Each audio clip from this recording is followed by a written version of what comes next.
اعوذ باللہ من الشیطان الرجیم بسم اللہ الرحمن الرحیم وبہ نستعین وہو خیر ناصر ومعین اللہم صلی علی محمد وآل محمد وعجل فرجہم اللہم لعن والظالم ظلم حق محمد وآل محمد وآخر تاب لہ علی ذلک اللہم لعن قتلۃ الحسین واولادہ واصحابہ اللہم صلی علی محمد وآل محمد وعجل فرجہم۔ محترم ناظرین، السلام علیکم ورحمۃ اللہ وبرکاتہ۔ میں ہوں سید عاصم علی باقری، آپ دیکھ رہے ہیں پروگرام سفیر نجات۔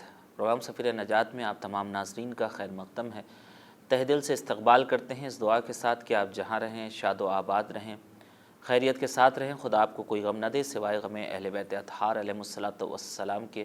پروردگار آپ کو ہر بلا، ہر وبا اور ہر قسم کے امراض سے اپنے حفظ و امان میں رکھے۔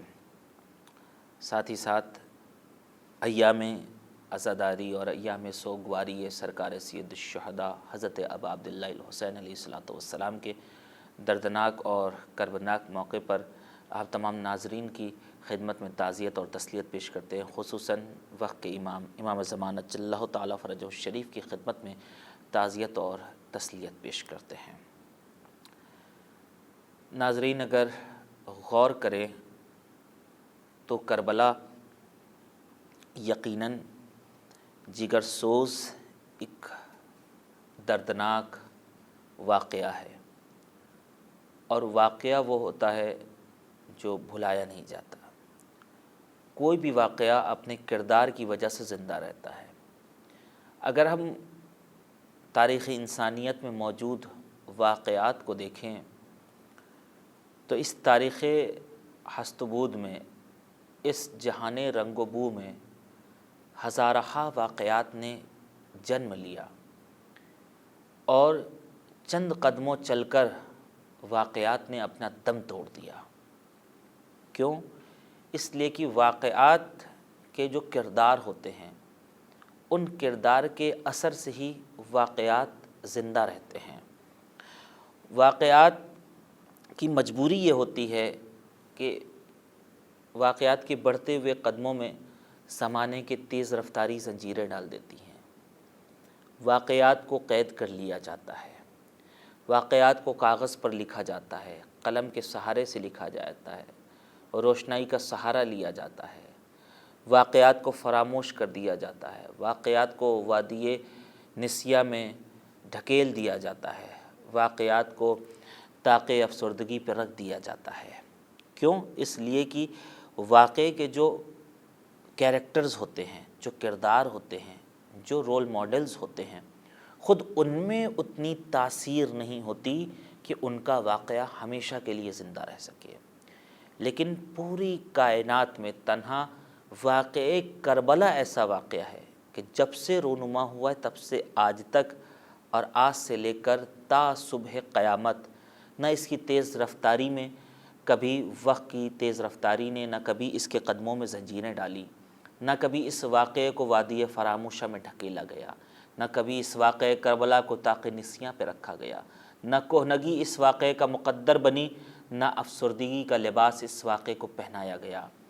کیوں؟ اس لیے کہ اس واقعے کو ظاہری قرطاس، ظاہری قلم اور ظاہری روشنائی سے نہیں لکھا گیا، بلکہ اس واقعے کو تحریر کرنے کے لیے حکیم کتاب کربلا نے ضمیر انسانی کو قرطاس بنایا، حضرت عباس کے بازوؤں کو قلم بنایا، حلقوم سے ٹپکے ہوئے خون کو روشنائی بنا کر اس طرح لکھا کہ جب تک ضمیر انسانی زندہ رہے گا اس وقت تک یہ آفاقی واقعہ بھی زندہ رہے گا۔ اور یہی وجہ ہے ہر وہ انسان جس کا ضمیر زندہ ہے آج وہ لبیک یا حسین کہہ کے اس بات کی گواہی دیتا ہے کہ اگر اس کی ضمیر پر، اس کی انسانیت پر، اس کی بشریت پر، اس کی زندہ دلی پر اگر کسی کا احسان ہے تو وہ اس محسن کا احسان ہے جسے ہم ادب سے حسین کہتے ہیں۔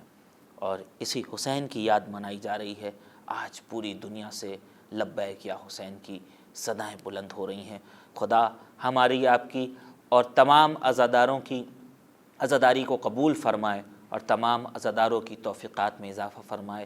یہ مجلسیں، یہ غم کا ماحول، یہ عزا کا سامان اسی طرح زندہ رہے اور ہر وہ شرپسند عنصر اور وہ تمام شرپسند عناصر کہ جو اعضاء کو نقصان پہنچانے کی کوششیں کرتے ہیں، خدا ان کی کوششوں کو ناکام کرے، خدا ان تمام ظالموں کو، حربوں کو انہی کی طرف پلٹا دے۔ ناظرین، آئیے گفتگو کا آغاز کرتے ہیں سفیر نجات میں۔ انشاءاللہ آج نئی بات، اہم بات کے ذریعے آپ کی خدمت میں پھر حاضری کا شرف حاصل کر رہے ہیں۔ ہمارے ساتھ ہمارے محترم، مکرم، مشفق اور مہربان عالم دین، حجت الاسلام والمسلمین، عالی جناب مولانا سید سبطین عباس رضوی صاحب موجود ہیں۔ استقبال کرتے ہیں اپنے مہمان کا اور گفتگو کا آغاز کرتے ہیں۔ قبلہ السلام علیکم ورحمۃ اللہ وبرکاتہ۔ وعلیکم السلام ورحمۃ اللہ۔ قبلہ سب سے پہلے تو آپ کا ہم استقبال کرتے ہیں اور تشکر و سپاس کے ساتھ آپ کی خدمت میں تعزیت پیش کرتے ہیں۔ جزاکم اللہ خیر، شکریہ۔ جزاکم اللہ۔ ناظرین، آپ کے درمیان اور اپنے محترم مہمان کے درمیان زیادہ نہ حائل ہوتے ہوئے، یقیناً آپ بے صبری سے انتظار کرتے ہیں اپنے مہمان کو سننے کے لیے، اور ہماری بھی یہ کوشش یہ رہتی ہے کہ زیادہ سے زیادہ ہمارے مہمان آپ کے روبرو ہو سکیں۔ وہ جو ہمارا محدود وقت ہے اس میں ہم زیادہ سے زیادہ آپ تک باتیں پہنچانے کی کوشش کریں۔ سفیر نجات میں ہم نے مختلف زاویے سے بات کی، نوجوانوں کے کردار کو کربلا میں پیش کیا، کربلا یتیم پروری کا کیسے درس دیتی ہے اسے بھی پیش کیا، کربلا وفا شعاری کیسے سکھاتی ہے، کربلا عبودیت کی جلوہ گر کس طرح ہے۔ گزشتہ پروگرام میں ہم گفتگو کر رہے تھے، اگر آپ کے اذہان میں محفوظ ہو، کہ کربلا میں عواطف اور محبت کے پہلو کس طرح دکھتے ہیں۔ حالانکہ یہ سب بہت وسیع عناوین ہیں، ان پر گفتگو کرنے کے لیے پورے اشرے کم پڑ سکتے ہیں، لیکن یہ ہماری مجبوری ہے کہ محدود وقت میں ہم الگ الگ عنوان کو ٹچ کر کے آپ تک بہت ساری باتیں پہنچانے کی کوشش کرتے ہیں۔ آج انشاءاللہ گفتگو کریں گے، چونکہ آج 12 محرم ہے، ہماری گفتگو یہ رہے گی کہ واقعہ کربلا کو تشہیر کرنے میں اہل حرم کا جو اسیر بن کے جا رہے ہیں، ان اسرا کا کیا کردار رہا ہے۔ کربلا ہی میں رہ جاتی اگر یہ اسرا اپنے، یہ راست باز جو ہستیاں ہیں، اگر یہ اپنے کریکٹر کے ذریعے سے اس واقعے کو تشہیر نہ کرتی، ان کا کیا کردار رہا ہے، اس پر روشنی ڈالیں گے ہمارے مہمان قبلہ۔ یہیں سے گفتگو کا آغاز کرنا چاہیں گے آج کی تاریخ کو مد نظر رکھتے ہوئے کہ کربلا کا واقعہ تو اب رونما ہو چکا، امام حسین کے رفقائے کار آپ کے ہمراہ شہید کیے جا چکے، اب چند افراد ہیں، ایک امام ہیں، وہ بھی مظلوم ہیں، جن کے ہاتھوں میں رسیاں، پیروں میں بیڑیاں، اور قبلہ آخر کس طرح سے ان مظلوموں نے، ان اسیروں نے اس کربلا کے آفاقی پیغام کو لوگوں تک پہنچایا۔ بسم اللہ الرحمن الرحیم، الحمد للہ رب العالمین، والصلاة علی النبی الامی وآلہ الطیبین الطاہرین المعصومین، واللعنة الداعم على اعدائهم اجمعین۔ الہی آمین۔ کل یوم عاشوراء وکل عرض بکربلا۔ امام حسین علیہ السلام نے کربلا کو کچھ اس انداز میں ترتیب دیا کہ قیامت تک ہر لمحے کربلا برپا ہے، کردار اور نا کردار کی جنگ ہے، مذہب و لا مذہب کی جنگ، ظلم و عدل کی جنگ، بے شک، خیر و شر کی جنگ، نور اور اندھیرے کی جنگ، برابری و نابرابری کی جنگ۔ بے شک، یہ جنگ امام حسین نے اس طریقے سے آغاز کی کہ جیسے جیسے وقت گزرتا جا رہا ہے، امام علیہ السلام پورے معرکے میں پیروز میدان ہے، انا رجل ہے۔ اب اگر آپ دیکھیں کہ صرف بزرگواری اس بات کی نہیں ہے کہ انسان خود کو آراستہ کرے، آمادہ کرے، اور اس کے بعد جب خود چلا جائے تو صرف اس کی بھولی بسری یادیں رہ جائیں، اور بہت جلدی وہ ختم ہو جاتا ہے، فراموش ہو جاتا ہے، بھلا دیا جاتا ہے۔ امام حسین علیہ السلام نے جو جذب، عزم، ارادہ، ایمان، پختگی اپنے اندر ہمیں دکھائی، وہ سارے عزم و ارادے اپنے گھر کے ہر فرد کی گھٹی میں اتار دیا۔ واہ واہ واہ۔ لہذا اب امام حسین کے جانے سے آپ کو یہ احساس نہیں ہوگا کہ حسین مارے گئے، ایسا لگے گا کہ امام حسین علیہ السلام وقتاً فوقتاً ہر لحظے ایک نئی شکل و صورت و واہ شمائل میں آپ کے سامنے ظاہر ہوتے ہیں۔ سبحان اللہ، سبحان اللہ۔ دیکھیں مشہور شاعر کا شعر ہے کہ نقیب فتح شہ مشرقین بن کے اٹھی، نہ تھے حسین تو زینب حسین بن کے اٹھی۔ سبحان اللہ، بے شک۔ ایسے یہ دیکھیں یہ امام حسین علیہ السلام نے، اب میں چونکہ وقت نہیں ہے پہلے یہ تمہید کو میں بہت وسیع انداز میں پیش کرتا اور پھر لطف آتا، لیکن کیا کریں ہماری مجبوری ہے۔ اب دیکھیں کہ ظالم نے امام حسین سے کیا کہا کہ آپ بیعت کر لیجئے، آپ سرنڈر ہو جائیے، آپ اپنے کو فروخت کر دیجئے اور جو حاکم کہے بس۔ امام نے فرمایا ہرگز اللہ اکبر، میں تسلیم نہیں ہوں گا، میں سرنڈر نہیں ہوں گا، اس لیے کہ میں اگر سرنڈر ہو جاؤں گا اور یزید کی ہاں میں ہاں ملاؤں گا تو 1,24,000 انبیاء یزید کے غلام ہو جائیں گے۔ میرے بابا علی مرتضیٰ یزید و معاویہ اور ما قبل معاویہ اور ما بعد معاویہ ظالموں اور ذلیلوں کے غلام ہو جائیں گے، میرے نانا رسول خدا ان پست کرداروں کے غلام ہو جائیں گے، میرے ہاتھ میں ان سب کی عزت و آبرو ہے، بے شک، میں یہ نہیں کر سکتا۔ انہوں نے کہا نہیں، ہم تو آپ کو جھکا کے رہیں گے، ہم آپ سے ایڈوانٹیج لے کے رہیں گے۔ انہوں نے فرمایا اگر لے لیا تم نے تو تم اصل کے، اور ہم نے نہ دیا تو پھر ہم اصل الاصول۔ اور یہی ہوا۔ انہوں نے کہا بھائی حسین نہیں مان رہے ہیں، 4,000 لشکر ہے، انہوں نے کہا 10,000 اور بڑھاؤ، 20,000 25,000، روایتوں میں ہے کہ 2 لاکھ تک کے آدمی جمع کیے، کم سے کم 1,80,000، کم سے کم 1 لاکھ کا لشکر تو یقینی طور پر ڈرانے کے لیے دھمکانے۔ انہوں نے کہا نہیں بھائی حسین نہیں مانے، سلام اللہ علیہ، سلام اللہ علیہ السلام۔ اس کے بعد انہوں نے جو ہے امام حسین کا پانی بند کر دو، پانی بند کر دیا، رسد روک دو، ریسکیو ٹیموں کو نہ آنے دو، مدد نہ آنے دو، چاروں طرف سے محاصرہ کر لو، حسین بھوکے ہوں گے پیاسے ہوں گے، ان کے بچے بلبلائیں گے بھوک اور پیاس سے، تو حسین سرنڈر ہو جائیں گے۔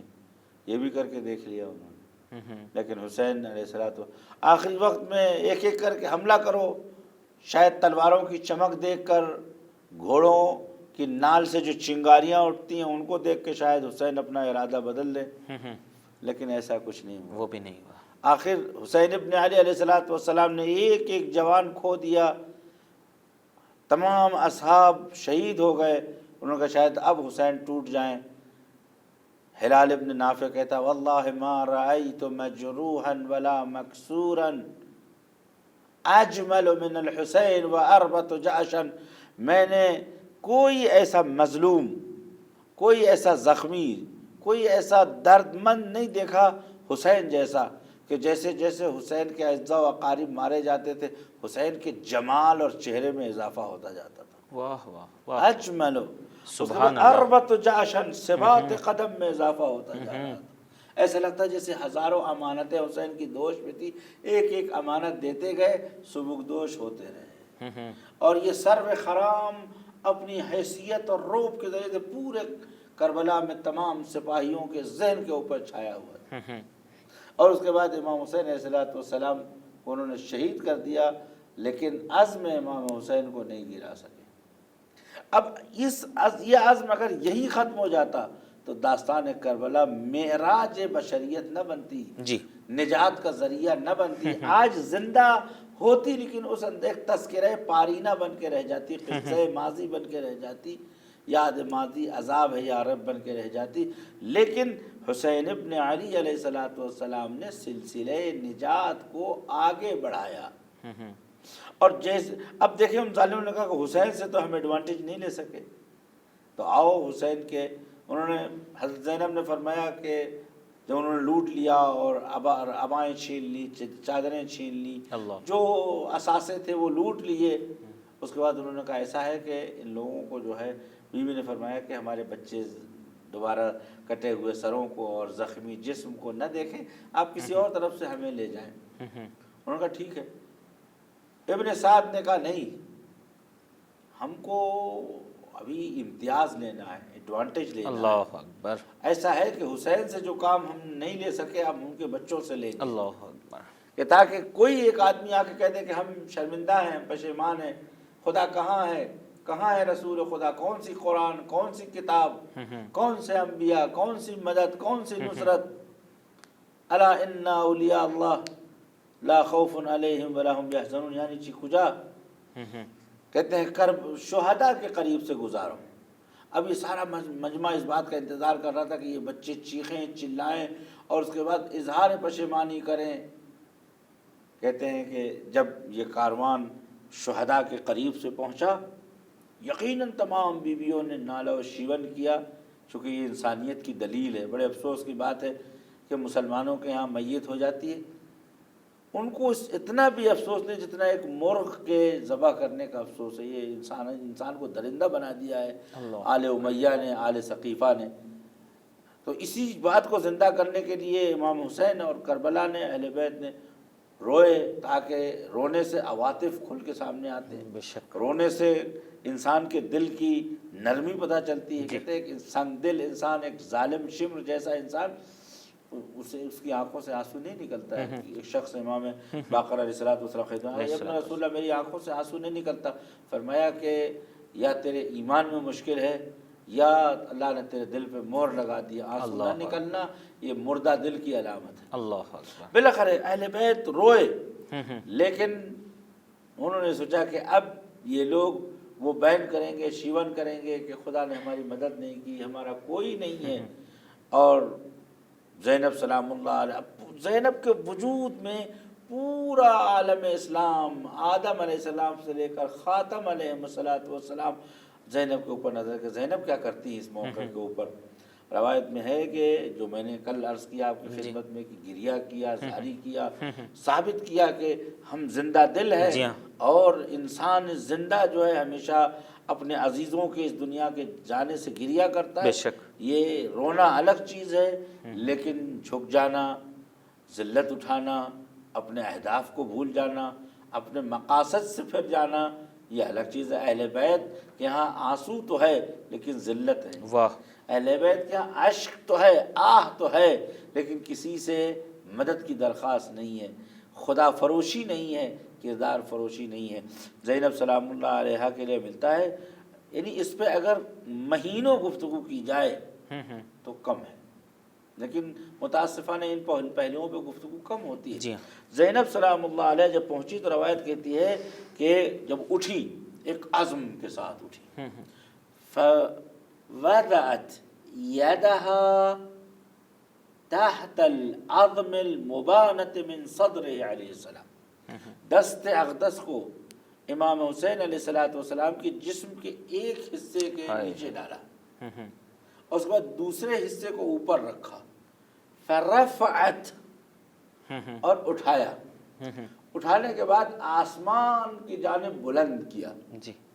پوری کربلا حیران ہے کہ کر کیا رہی ہیں زینب. اللہ. اس کے بعد فرمایا ربنا تقبل منا ھذا القربان. اللہ اکبر. خدا اس قربانی کو ہم سے قبول فرما. قربان کا مطلب یہ ہے کہ ہم حادثے کا شکار نہیں ہوئے، ہم اپنے ارادے سے آئے ہیں، قربانی دے رہے ہیں. اگر ہم قربانی سیکریفائس کرنے آئے ہیں، قربانی دینے آئے تو اپنے ارادے سے آئے ہیں، ہمیں کسی نے گھیر کے نہیں مارا ہے. ہم نے اپنے اختیار سے اپنے اختیار سے یہ راہ چنی ہے. جی. اور ربنا تقبل منا ھذا القربان یہ بیان کرنا چاہتی ہیں کہ ٹھیک ہے، قربانی دینا ہمارے بزرگوں اور ہمارے مردوں کا کام تھا، اس قربانی کو خدا کے سامنے پیش کرنا یہ ہمارا کام ہے. ربنا تقبل من جدی رسول اللہ، پالنے والے یہ فدیہ ہے میرے جد کی طرف سے. سبحان اللہ. ربنا تقبل من ابی امیر المومنین، میرے بابا کی جانب سے قبول فرما لے. ربنا تقبل من امی و اخی، میری ماں کی جانب سے یہ ہدیہ قبول کر لے. یہ کربلا میں کیا کہنا چاہتی ہے کہ ابن سعد، ابن زیاد، یزید، آل امیہ، تم کیا سمجھتے ہو کہ حسین کو مارنے کے بعد تم نے کام ختم کر دیا؟ ایک نئے حسین نے صفحہ تاریخ میں جنم لیا ہے، اور اسی عزم و ارادے کے ساتھ. اور فرمایا پالنے والے ربنا تقبل منا ھذا القربان، اس قربانی کو ہم سے قبول کر دے. لفظ قربانی کہہ کے یہ بتایا کہ ہم جب ہم قربانی کر رہے ہیں تو ایک عزم کے تحت، ایک ارادے کے تحت، ایک مقصد کے تحت، ایک ہدف کے تحت. بے شک. اور عزیز و زینب سلام اللہ علیہ، باقی جتنے بھی خواتین تھیں ان سب نے بھی. لہذا پورے کربلا میں اگر آپ دیکھیں کہ بچوں نے پانی تو مانگا ہے، اس لیے پانی مانگنے سے ظالم کو ذلیل کیا ہے، ظالم کو اور رسوا ان کو کیا ہے. رسوا کیا ہے کہ انہوں نے پانی تک نہیں دیا. لیکن خاندان اہل بیت کی کسی ایک بچے نے کربلا سے لے کر کوفہ اور کوفے سے لے کر شام تک کسی منزل پہ کسی سے ایک دانہ نہیں مانگا، سبحان اللہ. کھانا نہیں مانگا. لیکن کھانا مانگنا، روٹی مانگنا ذلت ہے، پانی مانگنا عزت. اگر کوئی کسی سے پانی مانگ لیتا ہے اس کو سامنے والے کو عزت دے دیتا ہے کہ بھائی فلاں صاحب نے ہم سے اور پانی مانگ کے یہ حجت بھی تمام کرنا چاہتے تھے ظالموں پر. یہ کردار، یہ تشہیر کربلا. وہی ظالموں کو اندازہ ہو گیا کہ نہیں صاحب ہم کامیاب نہیں ہوئے. اور اس کے بعد جب امام سجاد علیہ السلام شام، مدینے، معاذ اللہ کوفے کی گلیوں میں گزر رہے تھے، آپ کے ہاتھوں میں ہتکڑی تھی، پیر میں بیڑی تھی. اب اس وقت طلحہ ابن عبداللہ، خلیفہ اول ابی بکر کے بھتیجے، چونکہ طلحہ ان کے بھتیجے تھے، ان کے بھتیجے کا لڑکا تھا عبداللہ. عبداللہ طلحہ، ایسی صورت میں آپ کو ہمدرد ہو بن کے آنا چاہیے تھا.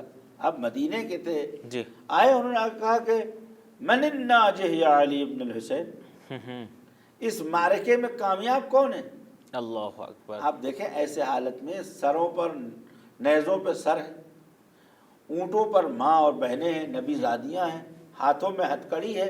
ابھی دربار ابن زیاد نہیں پہنچے، راستے میں آپ پوچھ رہے ہیں من الناجح، اس معرکے کا نتیجہ کیا ہے؟ جیتا کون؟ ہارا کون؟ فائدہ کیا ہوا؟ امام سجاد علیہ السلام نے سر اٹھایا، فرمایا کہ اذا حان حین الصلاۃ، اگر دیکھنا ہے کہ اس معرکے کا نتیجہ کیا نکلا، نماز کے وقت. اذا حان حین الصلاۃ، جب نماز کا وقت آئے گا، اذنت واذنوا، اقمت واقموا، سبحان اللہ. وہ ساری دنیا کے مسلمان اذان کہیں گے، تو بھی اذان کہے گا. وہ لوگ اقامت کہیں گے، تم بھی اقامت کہو گے. اور جب گلدستہ اذان پر مؤذن یہ کہے اللہ اکبر، اللہ اکبر، اشہد ان لا الہ الا اللہ، اشہد ان محمد رسول اللہ، حی علی خیر العمل، اشہد ان امیر المؤمنین، جب مؤذن یہ اذان دے گا، اقامت دے گا، نبوت اور رسالت اور امامت کی جب گواہی دے گا، تو فتعرفوا من الناجح، تو تمہیں خود پتہ چل جائے گا کہ اس مقصد میں اور اس معرکے میں جیتا کون. واہ واہ. یعنی ایسے حالات میں آدمی رونے لگتا ہے، مدد کی درخواست کرتا ہے. امام علیہ السلام عزم و ارادے کے ساتھ گفتگو کر رہے ہیں کہ تم کیا سمجھتے ہو کہ قتل سے اور اسیر کر کے اور ہاتھوں میں ہتکڑی ڈال کر ہمیں جھکا لو گے، ہمیں توڑ دو گے، ہماری روحی کیفیت کو تم جو ہے خرد کر دو گے؟ ایسا نہیں ہے. ہم وہ کردار نہیں جس پہ بٹا لگ جائے، ہم عزت کے اقدار نہیں ہیں جس کے اوپر دھبا لگ جائے. اب اللہ یفتضحنا، خدا کو انکار ہے کہ آل محمد کو کوئی رسوا کرے. ان اللہ طہرنا من الارجاس والانجاس، اللہ نے ہمیں ہر رجس اور ہر نجاست سے پاک قرار دیا. یہ دربار کوفہ پہنچنے سے پہلے کی بات ہے. اب جب دربار کوفہ پہنچے، وقت ہے اپنے پاس ہمارا قبلہ. اب یہاں سے ہم چاہیں گے کچھ مصائب کے ٹکڑے ہو جائیں، اور انشاءاللہ جو پہلو رہ جائے گا ہم کوشش یہ کریں گے اپنے ناظرین کے لیے اسے کل والے پروگرام میں انشاءاللہ. تو اب آپ دیکھیں نا کہ یہ تشہیر کیا تو کیا تشہیر کیا؟ اہل بیت کی ذلت کی معاذ اللہ تشہیر نہیں کی، رسوائی کی تشہیر نہیں کی، سوال دردمند بن کے لوگوں سے رحم کی بھیک نہیں مانگی. جس چیز کی تشہیر کی وہ قربانی کی، بے شک. جس چیز کی تشہیر کی وہ توحید کی، بے شک. جس چیز کی تشہیر کی وہ انبیاء کی قداست کی، جس چیز کی تشہیر کی وہ دین کی. بے شک. پروردگار کے نام کو اعتلا بخشا، اپنی مظلومیت کو اپنی کمزوری و مجبوری نہیں بنائی، بے شک. بلکہ مظلومیت کو ایک ایسی تلوار بنائی جس کے ذریعے سے ظالم کو بھی مار ڈالا اور قیامت تک پیدا ہونے والی ظلم کے افکار کو بھی جلا ڈالا، ختم کر ڈالا. اور عزیزو جب یہ کارواں کوفہ پہنچا، یقین مانیے کہ کربلا سے زیادہ سنگین کوفہ تھا. کہتے ہیں کہ جب یہ کارواں کوفہ پہنچا تو کوفے کے دروازے پر اس کاروان کو روک دیا گیا اور شہر والوں سے کہا گیا کہ اپنے شہر کو سجاؤ. اللہ. آذین بندی کا مطلب یہی ہے کہ شہر کو سجاؤ، کوچوں میں جھاڑو لگاؤ، اس کے بعد چراغاں کرو، مٹھائیاں پکاؤ، خوشبو لگاؤ، کیونکہ حاکم پیروز ہوا ہے۔ اور کل سب اعلان ہوا، ڈگڈگی پیٹی گئی، ڈھڈورا پیٹا گیا، اعلان کیا گیا کہ کل صبح میں یہ کارواں جو ہے شہر میں داخل ہوگا۔ اور عزیزوں، وَبَعْثُوا آلَ مُحَمَّدٍ عَلَى رِمَالٍ وَالنَّاسُ نَامُوا بِخَيَامِهِمْ مُرْتَاحِينَ۔ سید ہمیری فرماتے ہیں کہ آل محمد رات بھر جلتی ہوئی ریت پر بیٹھے رہے، اور آل امیہ دشمنان انسانیت اپنے اپنے خیموں میں غذا کے ساتھ، خوراک کے ساتھ، پانی کے ساتھ، عیش و عشرت کے ساتھ سوئے۔ عزیزوں، رات بھر کی کیفیت عجیب ہے۔ جب صبح ہوئی تو اعلان ہوا کہ آپ کو کوفے جانا ہے۔ زینب سلام اللہ علیہا نے کہا کہ بیٹا، میں کربلا سے بے پردہ کوفے کے دروازے تک آ گئی۔ بیٹا، میرے سر کو سورج نے نہیں دیکھا تھا، لیکن کوفے میں جانا میرے بس کی بات نہیں ہے۔ میں کوفے کی شہزادی رہی ہوں، معلمہ قرآن رہی ہوں، میں نے یہاں کی خواتین کو پردہ سکھایا ہے، میں نے یہاں کی خواتین کو حلال و حرام بتایا ہے۔ بیٹا، کس حال میں مجھے یہ لے جانا چاہتے ہیں؟ اونٹوں کے اوپر کجاوا نہیں ہے، ہاتھوں میں رسی بندھی ہوئی ہے، سر پہ چادر نہیں ہے۔ اے میرے سید سجاد، میں نہیں جاؤں گی۔ علماء پڑھتے ہیں، علماء بیان کرتے ہیں کہ بشمر ملعون نے حضرت سجاد کو تازیانے مارنا شروع کیا۔ حضرت سجاد نے جب نہیں درخواست کی ہو بابا میری مدد کو آؤ، اب جو زینب نے سر اٹھایا تو کیا دیکھا کہ حسین کی آنکھوں سے آنسو جاری ہے۔ فرمایا میرے ماں جائے کیوں رو رہے ہو؟ آواز آئی زینب میری قربانی کو باقی رکھو، کوفے کے بازار میں چل پڑو۔ اب جو زینب کوفے کے بازار میں پہنچی، 3 مشکلیں زینب کے سامنے تھی۔ ایک تو کوفے کی گلیاں بہت باریک تھیں، دوسرے بالا خانوں پہ عورتیں تھیں، نیچے مرد تماشائی بن کے کھڑے تھے۔ زینب ان کے درمیان سے گزر رہی تھی، دکانیں کھلی ہوئی تھی، کوفے کی عورتیں آگ پھینک رہی تھی، خورما پھینک رہی تھی۔ عزیزوں، کچھ بچوں کے ہاتھ میں خورما گرا، زینب شتر سے کھڑی ہوئی، آواز دی اے اہل کوفہ شرم کرو، ہم سادات ہیں، ہم پہ صدقہ حرام ہے، ان بچوں کا امتحان نہ لو۔ عزیزوں، اس کے بعد زینب سلام اللہ علیہا کوفے کی گلیوں سے گزر رہی ہے، تماشائیوں کا جو مجمع دیکھا۔ مسلم جساس یہ کہتا ہے کہ زینب سے برداشت نہ ہوا، چوب محمل پہ سر دے مارا، پیشانی سے خون ٹپکنے لگا اور آواز دی یا جدہ یا رسول اللہ، اے نانا ذرا یہ دیکھیے امت نے اجر رسالت ادا کر دیا۔ سیعلم الذین ظلموا سيعلم الذين ظلموا أي منقلب ينقلبون ربنا تقبل منا إنك أنت السميع العليم تقبل الله منا ومنكم۔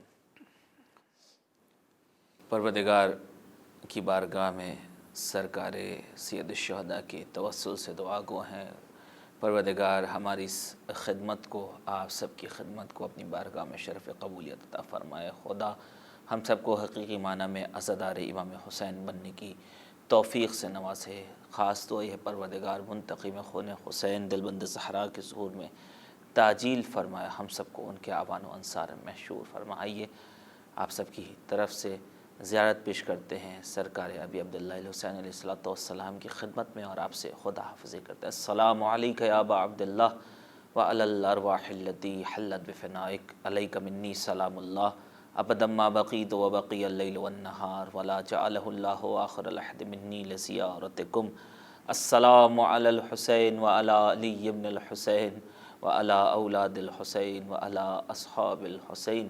السلام علیکم شہداء کربلا جمیعا ورحمۃ اللہ وبرکاتہ۔ دیجیے اجازت، دیکھنا نہ بھولیے گا سفیر نجات۔ خدا حافظ۔